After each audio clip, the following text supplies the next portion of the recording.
Howdy, y'all! Joe Hills here, recording as I always do in Nashville, Tennessee. And today on the HermitCraft server, there is clearly still a lot to do in the library. We've got written books that don't have anything written in them yet. So we're going to need to start gathering the references for our museum exhibits so the Juppet and the Beetlejhost can start logging all of those references in these books. That's going to take a while. And so as the facilities manager, it's time for me to take advantage of the time they're going to be spending here by building something in the facility that can run in the background. That's right. We're going to build a farm. Wow, I'm really jumping high. That's right, because of all of these beacons over here, we have not only beacons for the people to sleep in, but also to make me jump. Woo! Woo! And down here, out this door, we are going to set up a slightly better pumpkin and melon farm. While I was at PlayOnCon, I was reflecting on how we used to have towers of melons and pumpkins in Season 1 of HermitCraft, and we've got this space here that's not really doing anything. So I started to think, like, it would be cool to do, like, a more modern take on some of those old farms. Something where, let's say we had a Piston here, right? Not there. That's wrong. You're immediately incorrect, Piston. Like there, right? Then we had, like, glass, and then we had a block of redstone, and then we just kind of keep varying that until we probably basically hit the ceiling. Because this is such a small space here. Yeah, that's about all we can fit. We're going to scaffold, with all our numerous scaffolds, enough of this together that we can basically have those two push into each other. So that will push that back down later when we tweak it. Not tweaked yet. But what I'm thinking is that these pistons here could possibly push pumpkins or melons when this tape is pushed up or down. Now, there's better ways to conduct vertical redstone, but I think that this will look goofy and be obnoxious to collect. So, you know, that counts for something. Plus, it's relatively modular. We'll just build a bunch of these, and then, I don't know, complain about the fact that it's a real hassle to collect our stuff later. It'll be fine. Anyway, I'm going to go ahead and start constructing the next few pieces of this so that you can kind of maybe get a more visual sense of what I'm going for. Time skip! So I thought this was going to be pretty cool, and we wouldn't have any quasi-connectivity problems as long as we didn't have blocks directly underneath the pistons. However, it seems that the redstone block doesn't actually need to be touching those for those to be stuck out like that. They're just out all the time. To the point, like, where it's like, even if I destroy these, no, those will stay extended indefinitely. So that is an idea that has some obnoxiousness to it, but quasi-connectivity is somehow out-obnoxious me. So we're going to go ahead and we're going to expand our design out a little bit wider and see if we can make this work. Time skip! With a rough prototype of the farm constructed, I returned to my library here that I might work and allow the crops to grow. I'm pretty happy with this carpet, replacing these posts with these lamps. We have also rolled through here, and we've got a little mezzanine going on. Little stairwell that leads up here. I didn't go with railings. I felt like these lanterns were good, but these kind of let us overlook the whole library. And I'm imagining secretary desk up here. Beetlejhost Office will be this portion. And maybe a waiting and general kind of reading area over here as well. Kind of looking down on stuff from a different angle. As you can see, we still need quite a few written books, which we're going to have to go harvest some squid ink for. But there is always work left to do. Hopefully those crops have grown while I was preoccupied over here. So why don't we head out this way and check on that. Look at that! Look at that. We got melons, we got pumpkins. Looking pretty well grown to me. So, I've got this button hooked up to an observer here. Hey! all the crops are down on the ground. I was thinking if too many of them were stuck up there, we might need a lathe to help us harvest. But wait, hold on. Did that one just grow, or did that one not get harvested? Let's do a quick check. There is a piston there. That one may have just grown back while we were waiting. Yep, that piston definitely fired. Well, that's good news. So yeah, this might not be the prettiest farm ever, but it is one that I basically just threw together and it works. Didn't have to watch any videos. So, yeah. I was thinking there's ways that I can make this larger as well and scale it up, but for the space we have here, this does partially exist just to be a lamp in the middle of the room so we don't have mobs spawning over here, and it's serving its purpose pretty well. So, you know, we might just leave this as is, come hit this button every so often. Maybe we hook a timer up to it. I don't know. We'll see how stressful it is actually harvesting it all. Realistically, looking at where everything landed on the ground, we would not need a lot of hoppers to actually do this. I was thinking we'd use a water stream or something initially. But yeah, maybe just hoppers is fine too. I don't know. We'll play with it. Time skip. We are back here outside of Hermit Holmdale's Joe's Ostensible Museum of Technology. It's not supposed to be an ostensible museum of dark oak. But yeah, that's right, chicken. You admire that dark oak patchwork. You might be wondering how this dark oak patchwork got here. Well, let me tell you, I wasn't even recording, and suddenly that wall blew up. So here we go. Let's do a reverse time skip. What would that be? Pixmite. Does that work? Hello? Cub, was that you? That's a non-trivial hole in my wall. What are you doing? Cub? Seriously? Who else is online? Jev? Well, I don't like that. Huh. We might have to go to replay mod to see what happened there. Okay. I think I see what's about to happen.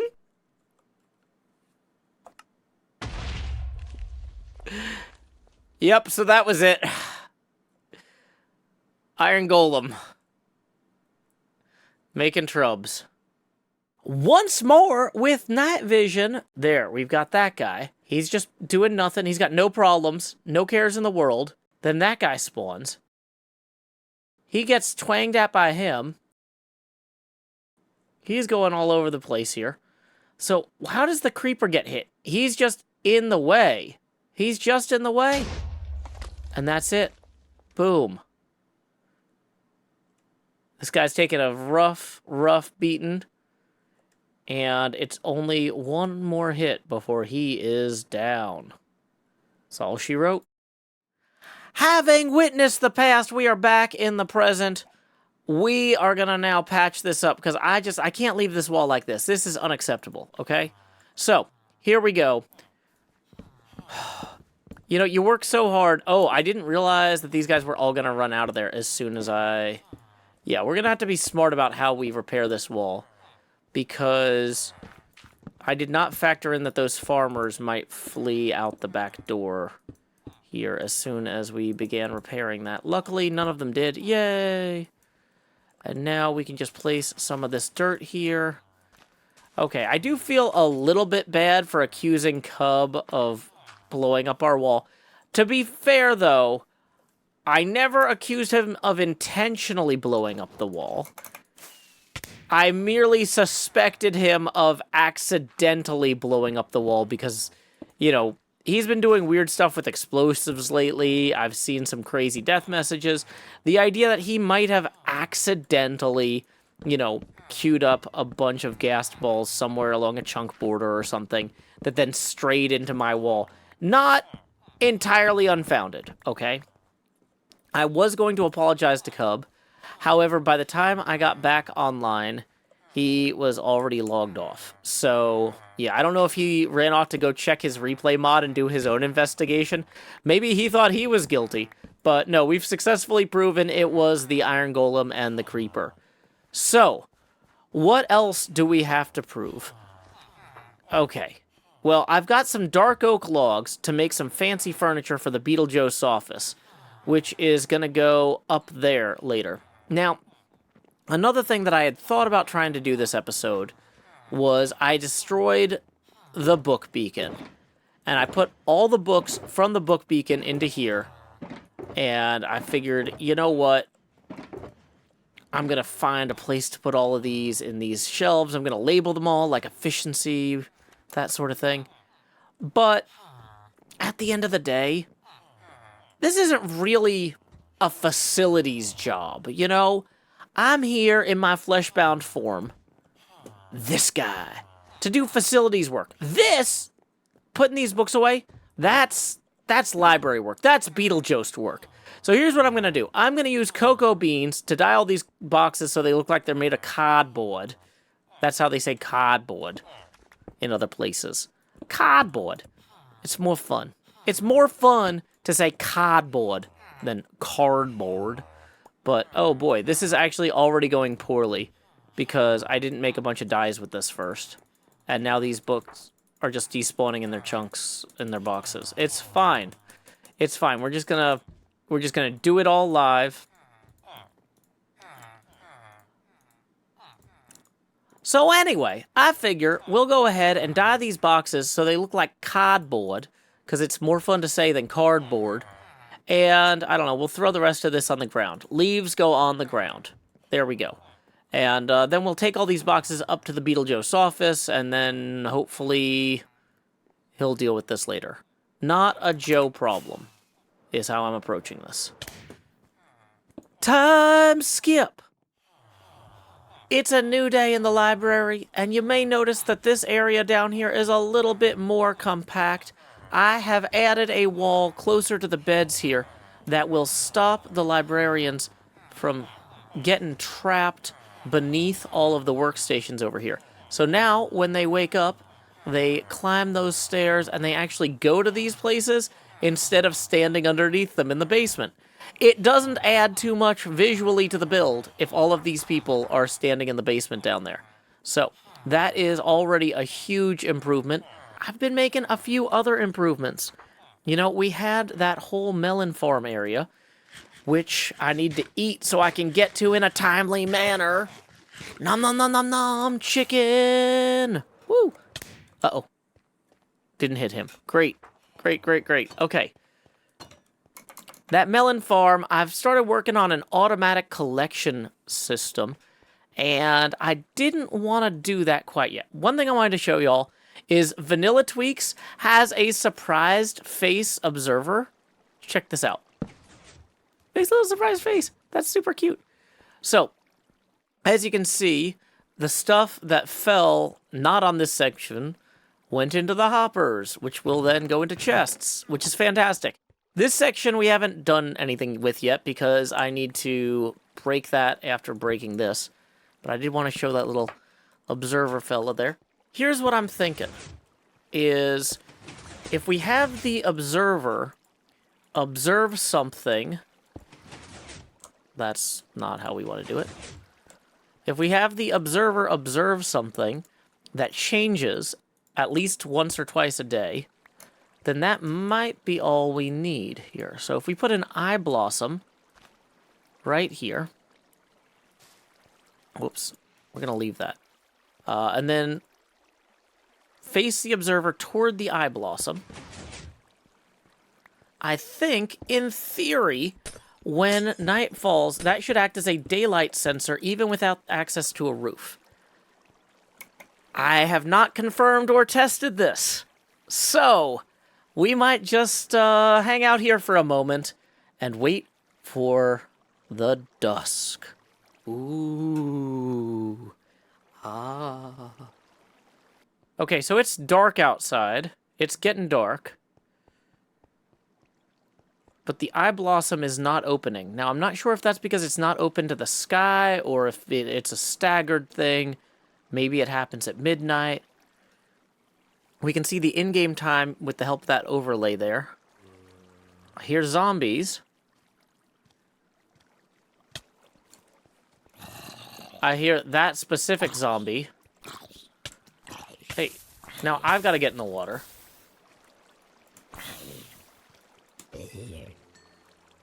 High Blossom still hasn't opened. Another zombie. What a treat. Okay, back in the water. Well, Pearl went to sleep anyway, so now it's definitely not going to fire. It looks like over the course of the day, about half of the farm grew. So if it only actually fires every other day, that's not the end of the world. And where did this guy even come from? With his armor. So a traditional daylight sensor may be preferable here. We put the daylight detector here. And then we run redstone powder to there. And then we fly straight up with the shears out.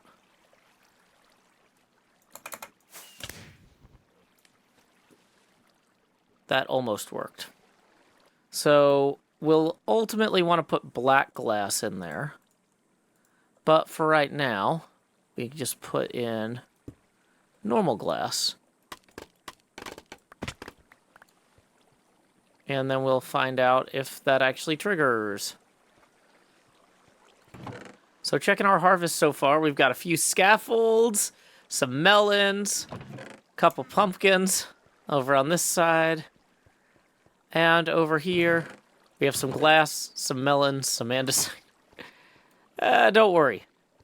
If this thing is actually running in the background every time we're over here, it'll add up.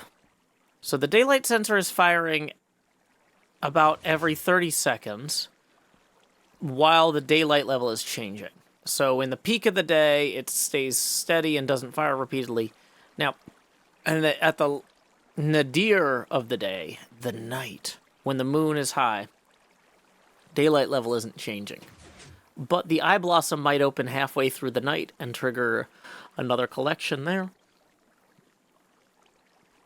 This feels about right. You don't want it firing, like, continuously. Because when the pistons are extended, it can't grow crops. Now that flesh-bound facilities fool has got the basics in here for the library. Yeah, look, there's a basic now, blocking my shot. Howdy, basic. Anyway, I'm in, yeah, that's right, I called you basic. You get out of here. Go on now, get. No, that's a camera. That is expensive. It is from Japan. You stay away from that. No. Anyway, I was gonna show people the purple fruit that I was cultivating over here to put the fear of the Beetlejost into odium and honor. But that's fine. That's fine. My cultivation skills could just be behind this guy's head. Really, this is just what we're thank you. Thank you. Anyway, yeah, so I've got this purple plant here that I've been working on. No. Okay, you know what? We are done. That camera is expensive, and it is going back in my pocket. Yeah, that's right, out of my way. Okay. Anyway, cool plant. Yeah. But we're done with that. Thanks for ruining my shot of the cool plant. We're coming back up here. I want you to check out my office. We got the good carpet in there. You can tell it's got the fancy dyes in it because they've bled through to the next floor. That's how you can tell. Dang it. No, out of my shot. That's how you can tell it's real blood when they bleed through like that. That's the good blood carpet. Anyway, so, yeah, we got the good carpet.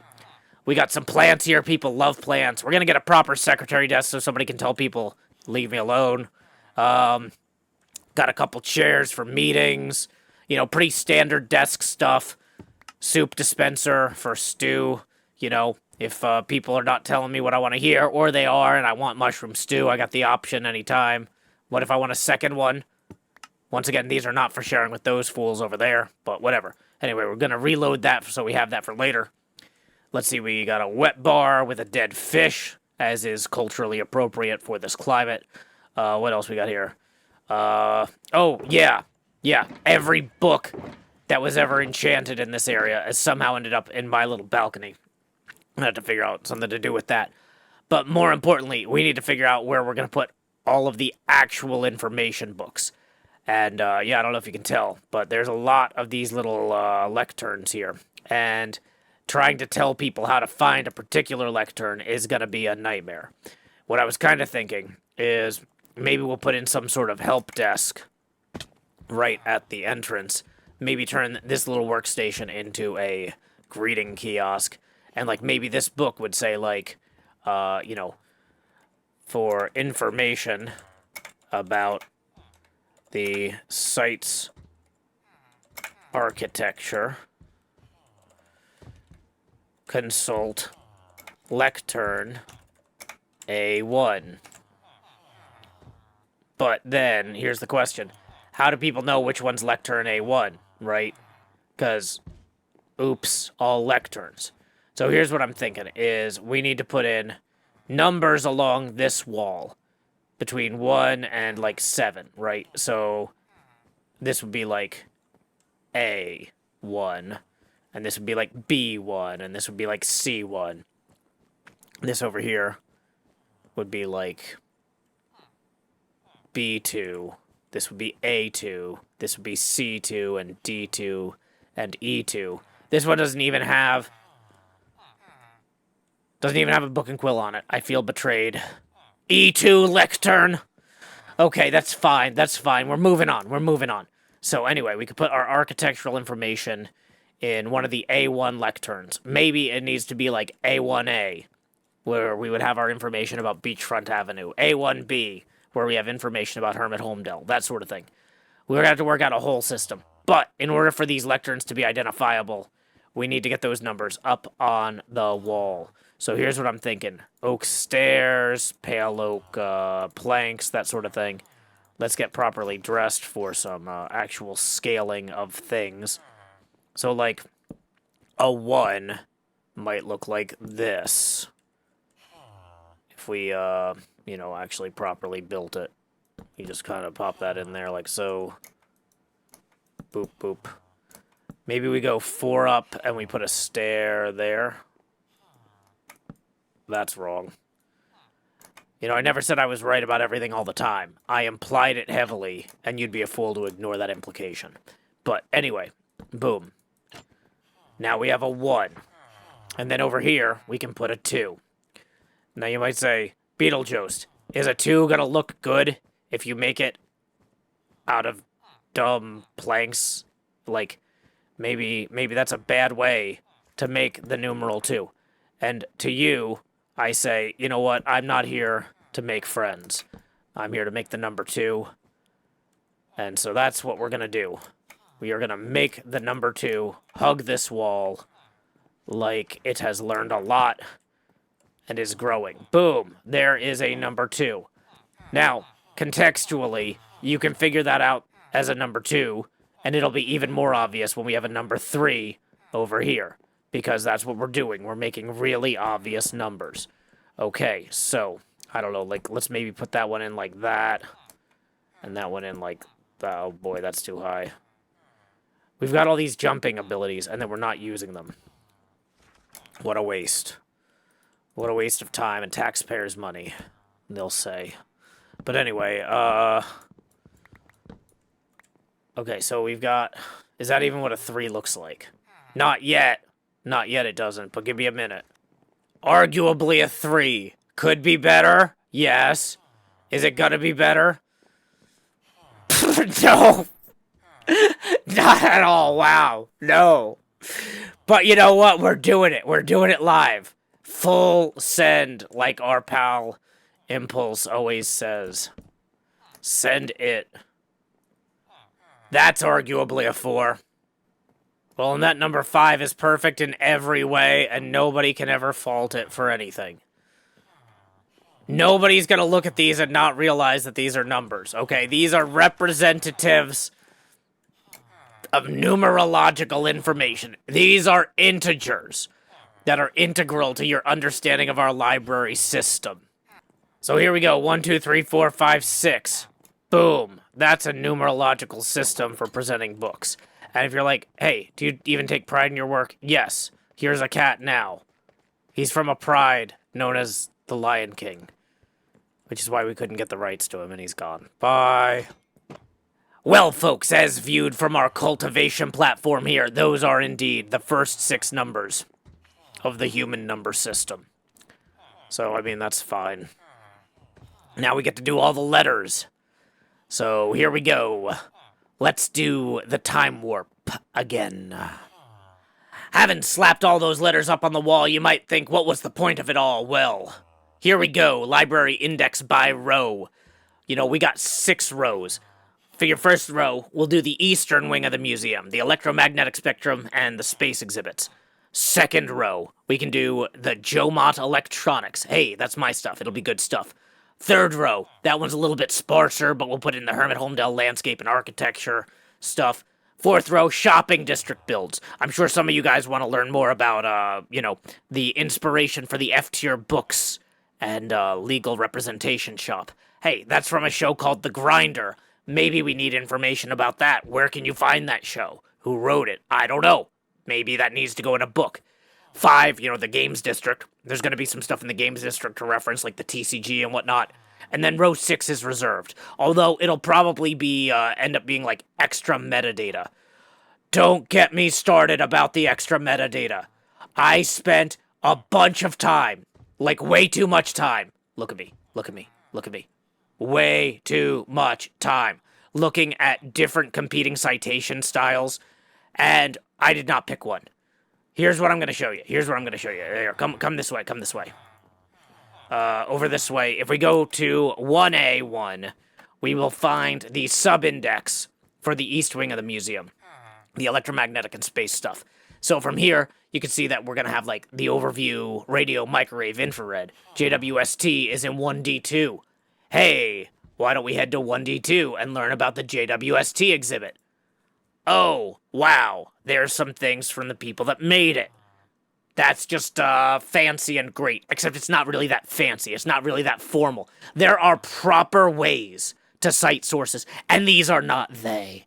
But when I started looking through the different standards, it turns out you guys have way too many standards, okay? I've been around a long time, and it seems like the longer you're around, the more competing standards there are.